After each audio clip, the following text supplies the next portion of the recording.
Welcome back to my channel and a very special welcome if you're new here. My name is Jen. I'm a certified weight loss and nutrition coach who has lost and maintained a 140-pound weight loss. And today we're going to talk about foods to limit or even avoid if you're able as we age. There's a lot of foods that just don't agree with our body the same as when we were younger, when we are older. So today we're going to talk about those foods, some alternatives, and some things to think about as we age gracefully. So if you're excited, give this video a big thumbs up. Subscribe if you're not, turn your bell on because I upload new videos every Tuesday and Thursday. Down in the description box, I will have nutrition coaching. Highly recommend those personalized macros and calories. That is exactly what I follow to lose and maintain my 140-pound weight loss, as well as one-on-one coaching for questions, accountability, or if you just want to chat with me directly. Links and discounts to my favorite things are also down below for you. So let's talk about aging gracefully and the foods we should limit and avoid and the foods we should eat instead.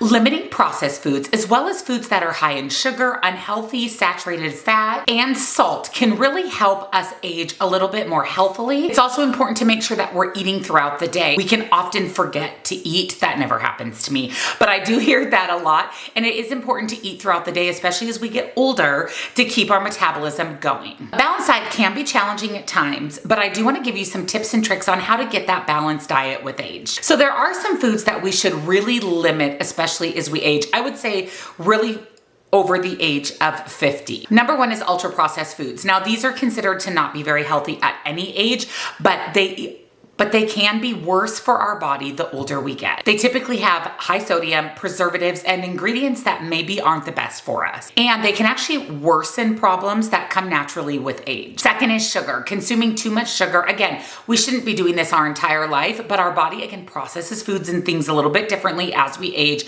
So consuming too much sugar can become an issue as well. It can really lead to health problems like diabetes, and we're more at risk for that the older we get. You also want to really keep an eye on added sugar. So if you look at the back of a nutrition label, like let's say a yogurt, it'll say sugars. Now that's going to be what's naturally occurring in the yogurt. It's the added sugar line that we really want to be mindful of. And consider following a similar principle when it comes to sodium. Sometimes sodium can have a greater effect on us the older we are. It can have an increase in blood pressure and lead to fluid retention. You've heard the term water weight. A lot of that can be associated from sodium. Some bodies just react to sodium a little differently and can really have fluid retention, bloating. We also want to think about limiting saturated fats and eliminating trans fats from our diet. Trans fats are something we do not need at any age, and saturated fat, again, just isn't as easy for our body to process the older we are. Now, limiting these foods is great. This doesn't mean that you can never ever have these foods. We just need to be mindful of how much we're consuming. So let's talk about the 10 worst foods for seniors and why. Pickled, brined, or cured foods, high sugar soda drinks or desserts, grains like white bread and instant cereals, processed snacks like chips, fried foods, butter, shortening, and lard,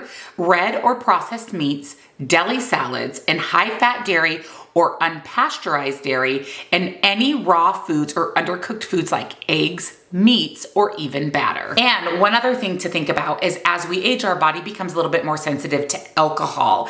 Now, if you're on a weight loss journey, you know that I am always a proponent of eliminating alcohol if at all possible, or very, very much limiting that. That is even more important over the age of 50. So what are we supposed to eat?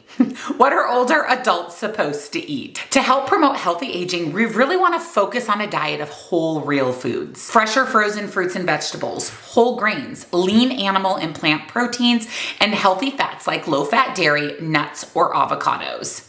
Now, also be mindful that not all processed foods are created equally. We talked about ultra processed foods. Well, there are some foods that are considered processed that should be included in your diet. For example, canned beans. Those are considered a processed food, but those are also an excellent source of fiber and protein. And whenever possible, really consider healthful beverages like water and unsweetened herbal tea. Again, limit your caffeine intake and really limit your sugar intake, especially in beverages. Maintaining a healthy lifestyle, a health-promoting diet as we age is essential. And like I said, you don't have to eliminate these foods, but I would really consume these in moderation. And again, focus on that whole real food approach. I always say an 80-20, 80% whole real food, 20% fun foods, or foods that fall on this category, ultra processed foods, sugary foods, or maybe your favorite glass of wine. And it's always easier to limit things rather than to avoid them altogether. And also when we avoid foods, we, number one, label foods as bad or good. And number two, it makes us want them even more. So the only thing I would say you should be avoiding is trans fats. They are not necessary in our diet. And alcohol, if you are on a weight loss journey, or really just a healthy lifestyle in general. And obviously consult your doctor, your healthcare provider, your physician if you are going to embark on any diet or eating plan, and also have a conversation with them about the foods that you're eating to make sure that you're not at risk for health concerns like diabetes, high blood pressure, etc. So hopefully this helps you kind of understand some of the foods that are just not the best as we age and some alternatives. So if you enjoyed it, give it a big thumbs up. Subscribe if you're not, turn your bell on because I upload new videos every Tuesday and Thursday. I will have nutrition coaching and my favorite things linked down below for you. Thank you so much for watching. See you next time. Bye.